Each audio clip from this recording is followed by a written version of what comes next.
খুবই মূল্যবান 30টি ছোট্ট হাদিস যা সবার পড়া উচিত।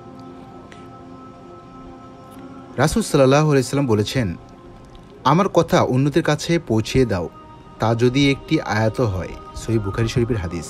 2 নম্বর, রাসূল সাল্লাল্লাহু আলাইহি ওয়াসাল্লাম বলেছেন, কোনো ব্যক্তির মিথ্যেবাদী হওয়ার জন্য এতটুকুই যথেষ্ট যে সে যা শোনে, যা চায় ব্যতীত তাই বলে বেড়ায়।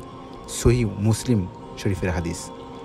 3 নম্বর, রাসূল সাল্লাল্লাহু আলাইহি ওয়াসাল্লাম বলেছেন, যে ব্যক্তি আমার প্রতি মিথ্যা আরোপ করবে সে জাহান্নামে যাবে।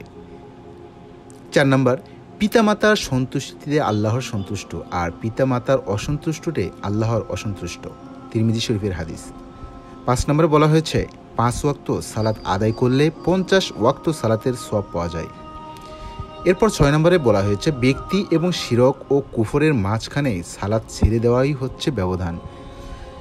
7 নম্বর, কিয়ামতের দিন বান্দার কাজসমূহের মধ্যে সর্বপ্রথম সালাতের হিসাব নেওয়া হবে। 8 নম্বর, যে ব্যক্তি ফজর ও আসরের নামাজ আদায় করবে সে জান্নাতে যাবে। আল্লাহ তাআলার নিকট প্রিয় ওই আমল যা নিয়মিত করা হয়, যদিও তা অল্প হয়। সহিহ বুখারী শরীফের হাদিস। যে ব্যক্তি পুরুষ পায়ের টাকনুর নিচে কাপড় ঝুলিয়ে পড়বে সে জাহান্নামী। সহিহ বুখারী শরীফের হাদিস। 11 নম্বর, কালিজিরার মৃত্যু ছাড়া আর সকল রোগের চিকিৎসা রয়েছে। নবী করিম সাল্লাল্লাহু আলাইহি সাল্লাম মিষ্টি মধু খুব ভালোবাসতেন। 13 নম্বর, যারা আমার সুন্নতের প্রতি নিরাগ পোষণ ও স্নেহ প্রকাশ করবে তারা আমার উম্মতের অন্তর্ভুক্ত নয়। যে ব্যক্তি বিদআত সৃষ্টি করবে ও আশ্রয় দিবে তার উপর আল্লাহ তাআলার ফেরেশতা ও সকল মানব সম্প্রদায়ের লানত। সহিহ বুখারী শরীফের হাদিস। 15 নম্বর, যার অন্তরে সরিষার সমপরিমাণ ঈমান আছে সে জাহান্নামে যাবে না, আর যার অন্তরে সরিষার সমপরিমাণ অহংকার আছে সে জান্নাতে যাবে না। সরিষা পরিমাণ ঈমানের পরিচয় হলো 5 ওয়াক্ত নামাজ পড়া। যে 5 ওয়াক্ত নামাজ পড়ে না, অর্থাৎ 4, 3, 2, 1 ওয়াক্ত নামাজ পড়ে সে চিরকাল জাহান্নামে থাকবে, যেমন থাকবে ইহুদি, নাসারা, হিন্দু আর ও অন্য ধর্মের লোকেরা। চিরস্থায়ী জাহান্নামে তেমনি থাকবে বেনামাজি 4, 3, 2, 1 ওয়াক্ত নামাজিরা। আল্লাহ 5 ওয়াক্ত নামাজিকে নামাজি গণ্য করেন, 4, 3, 2, 1 বেনামাজিকে আল্লাহ নামাজি মনে করেন না। 16 নম্বর, যে ঘরে কুকুর ও প্রাণীর ছবি থাকে সে ঘরে রহমতের ফেরেশতা প্রবেশ করে না। সহিহ বুখারী শরীফের হাদিস।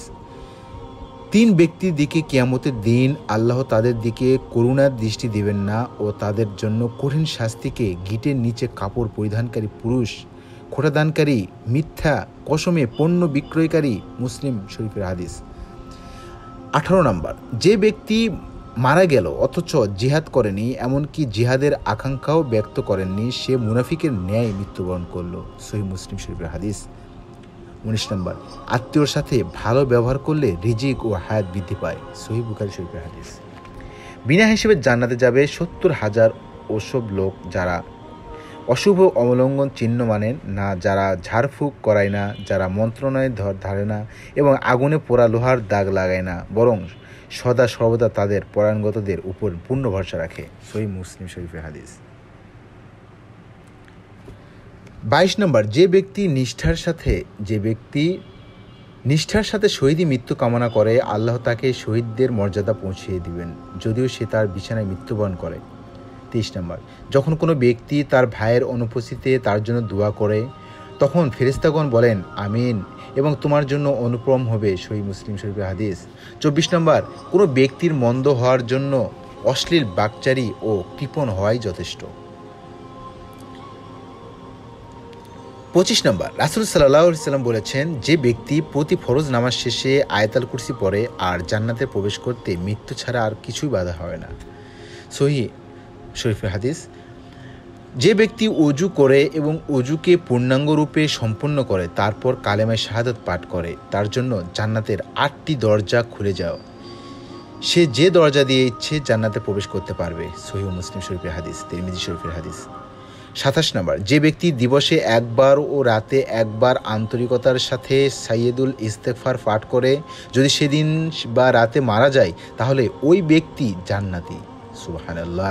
28 নম্বর, অজু করার পর সময় কেউ যদি উত্তম রূপে অজু করে তাহলে তার শরীরের সব গুনাহ বের হয়ে যায়, এমনকি তার নখের নিচের গুনাহ বের হয়ে যায়।